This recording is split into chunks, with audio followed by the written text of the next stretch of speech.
ప్రియులారా, బాగున్నారా? దేవుని వాక్యాన్ని క్రమంగా చదువుచున్నారా? ప్రార్థించుచున్నారా? నేటి ధ్యాన వాక్యము విలాప వాక్యములు 3వ అధ్యాయము 31వ వచనం.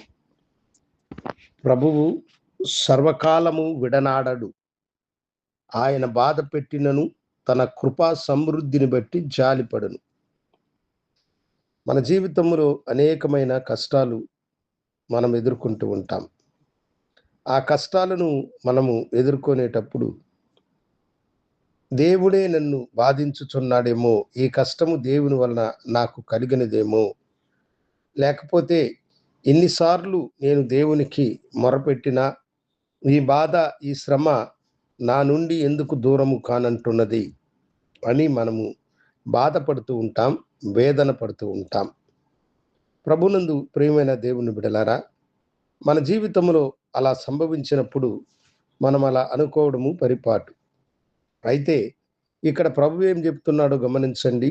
ఆయన సర్వకాలము విడనాడనంట. ఒకవేళ ఆయన మనలను బాధ పెట్టినా తన కృపా సమృద్ధిని బట్టి ఆయన జాలిపడేవాడు. దేవుడు మనలను బాధ పెట్టేవాడు కాదు. ఆయన బాధ పెట్టిన తన కృపా సమృద్ధిని బట్టి ఆయన మన మీద జాలిపడేటువంటి వాడు. అబ్రహాము జీవితంలో దానిని మనం చూడవచ్చు. అబ్రహాముకి చాలా కాలపు నిరీక్షణ తర్వాత దేవుడు ఇస్సాకు అనే కుమారునిచ్చి అతన్ని దీవించినాడు. ఇస్సాకుని ఒకరోజు దేవుడు ఏమన్నాడంటే, తనకు దహన బలిగా అబ్రహాము యొక్క కుమారుడైన ఇస్సాకుని సమర్పించమని దేవుడు అడిగాడు. దేవుని మాటకు లోబడిన అబ్రహాము తన కుమారునితో కూడా దేవుడు తనకు చూపిన మొరియా దేశంలోని ఒక పర్వతం మీద అతన్ని దహన బలిగా ఇవ్వడానికై తీసుకొని వెళ్ళినాడు. మార్గములో అతను కలిగిన సందేహాన్ని కుమారుడు తండ్రితో వ్యక్తపరిచినాడు. నాన్న, దహన బలికి కట్టెలు, నిప్పు, కత్తి ఉన్నది, గొర్రెపిల్ల ఎక్కడా అని అడిగాడు. దేవుడే దాన్ని చూసుకుంటాడు, రమ్మని అతనితో తండ్రి చెప్పాడు. తండ్రి మాటకు లోబడిన ఇస్సాకు నిర్ణయించబడిన ఆ స్థలమునకు వెళ్ళినప్పుడు అతన్నే బంధించి బలిగా ఇవ్వడానికి అబ్రహాము తన కత్తి మీద చేపెట్టినప్పుడు పరలోకపు దేవుడు తన స్వరమును మరలా వినిపించి ఇస్సాకును విడిపించమని చెప్పి పొదలలో ఉన్న పొట్టేలును తీసుకొచ్చి బలి ఇవ్వమని ఆజ్ఞాపించాడు. ఆ పొట్టేలును బలించిన తరువాత ఆ చోటికి యెహోవా ఈరే అని పేరు పెట్టాడు. దేవుడే చూచుకుంటాడు అని దానికి అర్థం. చూచుకునే దేవుడు తనతో ఉన్నాడన్న ధైర్యము, నమ్మకము అబ్రహాముకి ఉన్నది. అబ్రహాముని దేవుడు శోధించాడు. అతని ఆ శోధనలో నిలుస్తాడో లేదో అని దేవుడు అతన్ని పరీక్షించినాడు.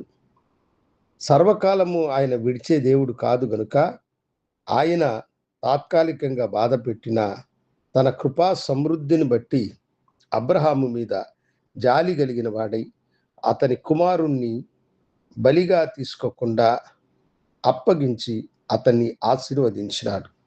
అవును దేవుని బిడ్డలారా, అబ్రహాము తన కుమారుణ్ణి మరలా పొందుకున్నాడు.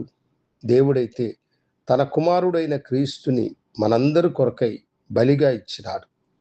ఆయన మనల్ని సర్వకాలము విడనాడు వాడు కాదు. ఒకవేళ దేవుడే మిమ్మలను బాధ పెట్టినా ఆయన మీ తన కృపను బట్టి మీ మీద జాలిపడి మిమ్మలను ఆశీర్వదించు దేవుడు. కనుక దేవుడు నీకు సహాయకుడై త్వరగా నీ బాధలను, శ్రమను, కష్టాన్ని, నీ వ్యాధిని, నీ నీ యొక్క అతిక్రమాలను క్షమించి నిన్ను ఆశీర్వదించునుగాక. నాతో కూడా ప్రార్థనలో ఏకీభవించు. గనుడా, నీవు సర్వకాలము విడనాడు వాడవు కాదు. నీ బిడ్డలను నీవు బాధ పెట్టినా నీ కృపా సమృద్ధిని బట్టి జాలిపడి వాడవని మీరు తెలియచేసిన ప్రేమకి వందనాలు. బిడ్డలు తమ శ్రమలోను, కష్టంలోను మిమ్మల్ని ఘనపరిచి మహింపరిచే భాగ్యం దయచేయమని యేసు నామమున అడిగి వేడుకొనుచున్నాను తండ్రి. ఆమేన్. శుభోదయం. ప్రభు మిమ్మల్ని దీవించునుగాక. ఆమేన్.